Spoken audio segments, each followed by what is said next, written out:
There's a lot of ball left to be played. There's a lot of ball left to be played. We're in week 6. So to turn around and start tapping out now, like, I don't know what kind of mentality other people have. Like, I don't quit things. These players aren't going to quit things. We're not going to do that. So anyone who's got that mentality of, woe is me, what did you think was going to happen? Did you think you're going to go out there, roll the ball out, and just go ahead and walk through every opponent? It's the National Football League. Teams are good. You've got to play better than in that 60 minutes every Sunday to have success. So in terms of the motivation aspect, our motivation is to improve and perform for the man next to us.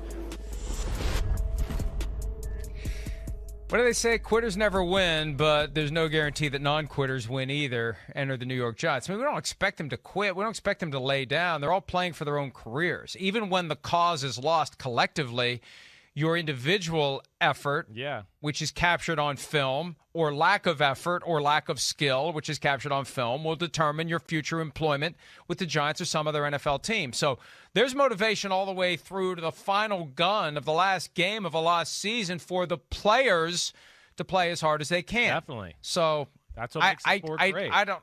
Yeah. Look, I feel bad for Joe Judge because you're limited by your talent, and I'm just not sure he's got the talent that he needs to turn the team around. I'm glad you said that.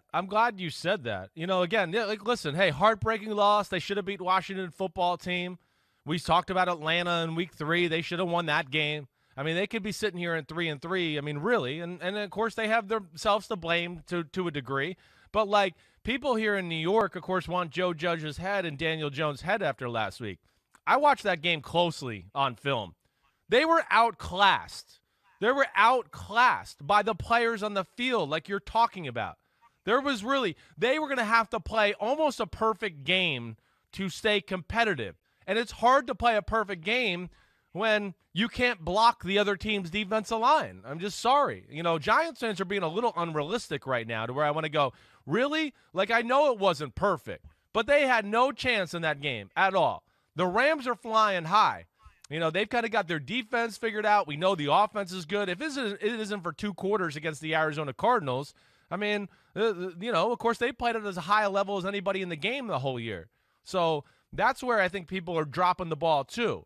You know, if you can't block and you can't run the football and then you can't rush the passer and have nobody there to do that, there's, you know, no shutdown corner. There's James Bradbury, who's good, you know, but I think they've overpaid him. You know, and then, there's some injuries as Saquon and Kadarius Toney goes down. And those are like, that's your fighting chance for those guys to make crazy good plays to help make up for that talent difference. That's where I want to push back against Giant fans and go, like, listen, it is what it is. They're not that great of a team. They're still putting pieces together here. And it just can't always be blamed on Daniel Jones and Joe Judge. And even though I know it's part of the quarterback and head coach, you know, mantle. What would you do? What changes would you make to the team? Big picture changes after this season. I really don't know. I mean, of course, hey, listen, the big thing is I'm not ready to give up on Daniel Jones. I'm a very honest person, too. Yeah, I'm a Giants fan. I mean, you know, I had my questions about him coming out in the draft, but I think he's one of the least questionable things on the team at this point. Joe Judge, really, again, I'm not ready to give up on him either. They were close to the playoffs last year. I mean, if the Eagles don't lay it down, they might get in there in week 17. And I know it wasn't a great year, but I don't look at the team and go, man, they're really poorly coached, or wow, what a stupid game plan today. They're always making up for deficiencies on the team with the coaching staff. That to me is what it comes down to. We want more from Jason Garrett. What can you expect when nobody can block anybody? How do you expect Jason Garrett to just go, oh, here's the kitchen sink, here's every offensive play in the world? I mean, some of the sacks on the game, literally, it might as well have been you and me at tackle. They just go right around him, you know, running the ball. It's just like, forget it. There's no hole. There's nothing. So, you know, to me, it's more of a roster problem in New York than anything else. I look at it this way. Daniel Jones, pass, fail. Franchise quarterback, fail. I think we've seen enough. He's not going to be a franchise quarterback. Now, do you want a serviceable guy that you can build a team around and try to be competitive and maybe get to the playoffs? Then keep him. But if you want a short list, and the problem is there's only 5 or 10 top 5 or 10 quarterbacks to be had. Yeah. So, you know, that's part of the reality.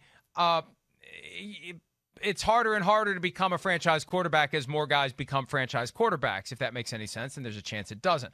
But I think that Jones isn't what they envisioned. He's not as good as they thought he was going to be. He's not even begun to make the Josh Allen leap in year 3. Dave Gettleman's got to go. He's got to go. He's had his chance to turn this team around. Dave seemed like a nice guy. I put a Super Bowl team together, or at least help finish off a Super Bowl team with the Panthers, but it ain't working. It's not happening. It's time for them to go in a different direction. I don't think Joe Judge is part of the problem, but I don't like the idea of bringing in a new GM. That's right. Who may not want Joe Judge. I know. And there's a thought I've heard, the name Kevin Abrams gets mentioned as a guy who could move up internally, and they love Joe Judge. I think one of the big problems, Chris, and I said this last night on PFTPM. Yeah. John Mara needs to back off. John Mara is too involved with the team. John Mara needs to give the keys to somebody else. He's one of the owners that tries to meddle without being called a meddler. He doesn't make himself the GM like Jerry Jones, but I think he's way too involved.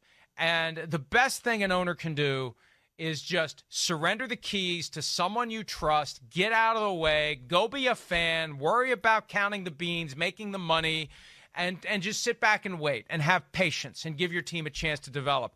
I just feel like Mara's a little too involved with that team. Even though he tries to conceal it, I think he's too involved with what goes on, and I think that's part of the problem too. No, listen, I don't know, I don't have inside info on that conversation. You're right. All I could say, hey, listen, I've known the Maras from, my whole life. Man, they love football. They love the Giants. So I'm sure he is involved. And that makes you more likely to be involved. I know, when it's a family I'm sure business. he is involved. It's his baby. When it's a family business, you're going to be involved. Exactly right. Exactly. So, again, they've done a lot of good things throughout the history of time, but, yeah, they're struggling right now. And, that to me is the big question, what you bring up. And I think that's the big question, and anybody I talk to in football when you talk about the Giants is like, oh, all right, we're going to get rid of the GM but keep the coach, and what if it's a new GM who doesn't like the coach, and then here we go, we start this vicious cycle. So we'll see where it goes. But like Joe Judge said, there's a lot of football left to be played. Let's see how this all finishes out. The Steelers, the Giants, the Bears, there aren't many other teams. I guess you could say the Colts with Jim Irsay, although that is more of a recent development. It's not like his dad, Bob Irsay, earned the Colts for years. He actually acquired the Colts in a swap with Carroll Rosenblum for the Rams in the early 70s. Yeah. But, it used to be the entire league were these old guard, long-standing families where their only business was the football team. Their primary business was the football team. More and more of these owners are making their money elsewhere, and then they buy a football team because they got so much money they don't know what to do with it. It's either buy, a fleet of yachts or buy a football team. And the football team is a damn good investment, and it gives you a certain amount of fame and notoriety, although as a wise man once told me, the only thing better than being rich and famous is being rich, as many owners find out the hard way when they become reviled in their local markets for not running the team properly. So I can understand why the Rooneys and the Maras are involved. At a certain point, though, you got to look in the mirror because you're never going to fire yourself. At a certain point, you got to ask, am I doing what I need to do? Are there things I should not be doing? And should I be fading out of this and letting others run the team? Because, hey, look, they've won plenty of Super Bowls. But since 2011, they haven't won a playoff game. They've only been to the playoffs, one once? time. Yeah. Since 2011? The boat cruise game, and the Packers Packers divisional or wild card game that year. Yeah. Hey, I hear you. I know.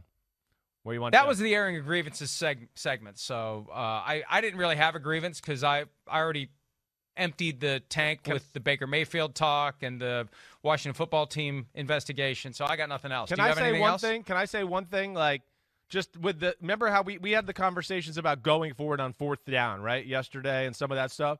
And I had some people I know that watch the show question and maybe wonder, like, what's the big deal with some of it, right? Like, okay, you went for it. You went for the win right there. It didn't happen. Okay, well, your defense has to go out there and play. Okay, but here's things that, numbers can't quantify, in my opinion. Like, let's take the Browns, for instance. The Browns, 3 and out on their first drive. The Cardinals go down and score a touchdown and make it 7-0. The Browns get the ball and go right back down the field, and they get a 4th and 3 on the 13-yard line. And they go for it. The game's 7-0 in the first quarter. It's 4th and 3. You don't have your tackles or Nick Chubb, and they go for it. And people go, what's the big deal? He's playing aggressive, right? No, there is a big deal, and there's a psychology that plays into that right there, right at that moment. See, when you kick the field goal and get the 3 points, there's a positive vibe on the sideline. Hey, good job. We did something good. Now your defense gets geared up to go out there after the kickoff. They got emotions. Wait, we got them down there. We're ready to go. We're getting geared up as a sideline, and here we go. When you go for it on a 4th down, the defense is sitting there watching, going, well, they're going to get it. So they're not really getting mentally prepared that they got to go in yet. And then when they don't get it, they're let down. And let alone the other team now has like the field goal vibe that we just talked about with the team that went for it on 4th down. They're coming on, the defense is coming off the field crazy. The offense is like, oh my gosh, great stop. Here we go. And to me, that's part of this again, the analytics that's being lost in this a little bit. There is something to be said there. I understand in the 4th quarter and 1-score games, if you want to go for it, I got no problem with a lot of that. I understand that. But I do think there is an unquantifiable aspect to what we're talking about there that is real on a field, at least in my opinion, me being there, for 8 years playing in the NFL. And I think that kind of gets lost in the conversation at times. I'm so glad you said that, because the analytics mob have really become bullies. And anyone, and they'll bully me for saying they've become bullies. That's right. How they react to everything. You're stupid if you question anything about analytics. Well, you're just stupid. That's their coat of armor. This is the ultimate revenge of the nerds. They've taken over with these analytics, and anyone who dares question gets shouted down as a moron, as an idiot, as a fool. But, Chris, what you are raising is something that is impossible to build into these flowcharts. No, exactly. What some are trying to do is to take the game of football and turn it into a flowchart that is determined in a laboratory based upon formulas and charts and graphs and specifics, and this is my method, this is my calculation, this is my way of doing it, where you never have to make a decision during a game. Your decision is just as simple as, okay, situation, down and distance, how much time, plug it in. This is what we should do here all the time. Every time we should do this all the time. If we do it all the time, we're going to get a little bit of an edge. It doesn't work that way in the real world. In the real world, the decisions have to be made in real time, right, based upon every possible condition. And I hear all the time, well, the formulas are evolving to take all this into account. Bullcrap! You can't take everything into account. You can't take everything into account. You can't take into account the way the wind is blowing in that moment. You can't take into account how wet or slippery the field is in that moment. You can't take into account the heart of your players. You can't take into account the ability of your quarterback to get those men to rise up in that moment and make a stop. Those things can never be taken into account. So stop it with the analytics bullying of people who understand how football really works. Because what they'll say is, you don't know how football works. Bullcrap! You don't know how football works. You're trying to turn it into something that is as simple as putting numbers into a phone and getting an answer and relying on that answer blindly. And I agree there's room for it. There's a place for it. Right. But don't turn it into the only thing. It is one of the things. There are so many people who identify and who get their value in the sport by their analytics expertise. They will cram down your throat the idea that it's the only thing. It's not the only thing. It can't be the only thing. Yeah, no, it can't. It can't. And you got to be able to play that. So, like, people were getting on Bill Belichick this weekend, right, for kneeling on the ball with 1:30 left.